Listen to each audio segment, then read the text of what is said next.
right back at you. The Talmud tells us the blast of the shofar are meant to remind us of triumph. In other texts, the shofar blast is to herald the coming of the new year, sounding as a trumpet to rally the Jewish people to battle. A battle with our failings and to assemble us together as a community, to defend against impending danger in this year. This year in particular is certainly all those things. Tekiah!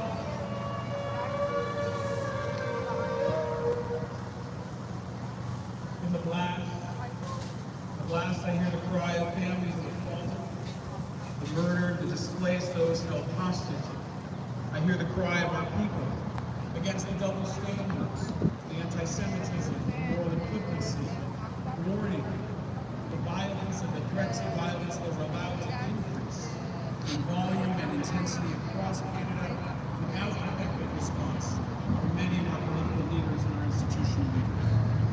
We need our leaders to enforce our laws, to restore and restore Canadian standards of respect, decency, and nonviolence. We need them to do it in our streets, on campus, in business organizations, and labor unions. And the shofar demands that we wake up. The alarm bells, friends, they are ringing. It is not safe right now to be a Jew in Canada anymore.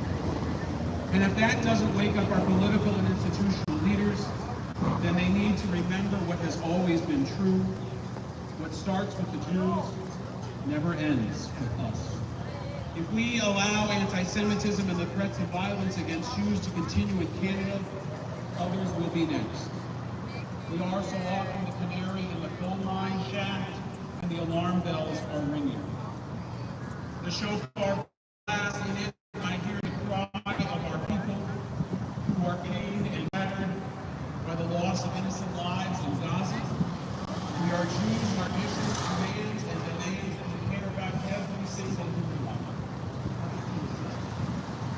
The innocents of Gaza are not our enemy. Those that use them as human shields that cause terror, that murder in their name, they are the enemy of peace and of humanity.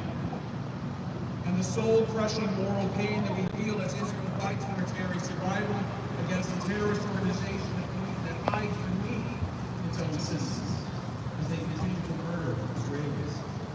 They have no morality, they have no respect for life, no compunction against the murdering of civilians, as we saw this week.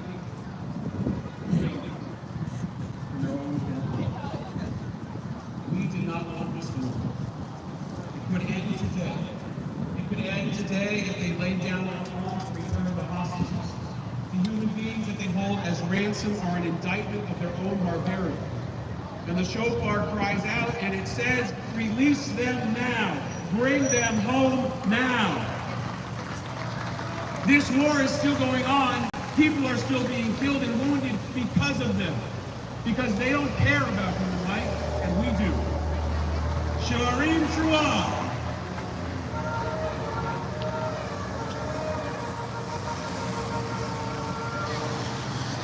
The staccato pleading of the shofar pierces the heart again and again. And with each new rocket from the north, we are pierced.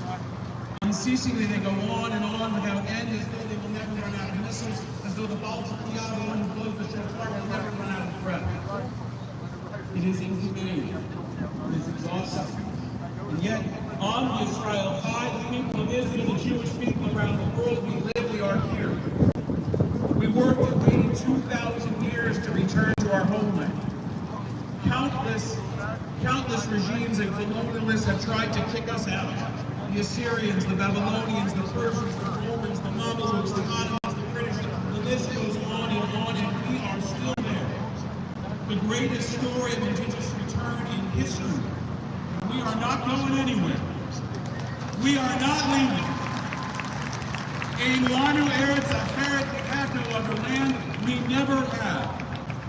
Tekiah!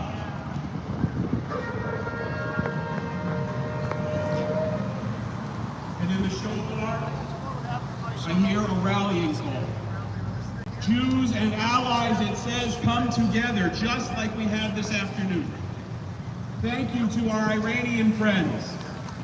and our LGBTQ friends, and our BIPOC friends, and our political leaders that have stood by our side since the beginning, I believe, and those that have come to stand with us over these past 11 months. We are called to each other. Kol Yisrael, Arevim Zeh B'Zeh. All of Israel are responsible for each other. We are our brother's keeper. We are all created in the image of God. Just as we have shown up in rallies and online and in public and in private conversations, we must continue to show up again and again for each other. 11 months is a long time, but 2,000 years is much longer. And Hatikvah, the hope, is not lost if we don't lose hope. Hope for peace. Hope for our hostages that they be returned safely and soon. Bring them home now. And hope for an end to the suffering on both sides of the border. And hope for Canada to find its moral compass and enforce our laws against threats of violence, anti-Semitism, and intimidation. And it has always taken more than hope and prayers. A rabbi saying it takes more than prayers. The shofar is a call to action. It is the work bell, the shift bell that says it is time to get to work. And we must never stop working for peace, working for security, working for accountability, working for justice, working to free the hostages, working to assure that never again really means never again. That never again will Jews live in fear of the threat of genocide. Bring them home now. Tekiah Gedolah!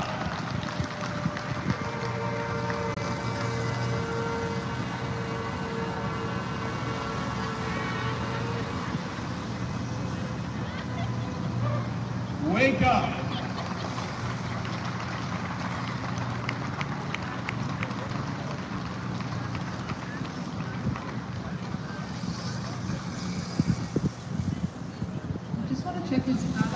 Alright guys, thank you so much. I'm gonna stop this video for safety issue. Thank you guys. I hope everything is okay. Take care. Bye bye.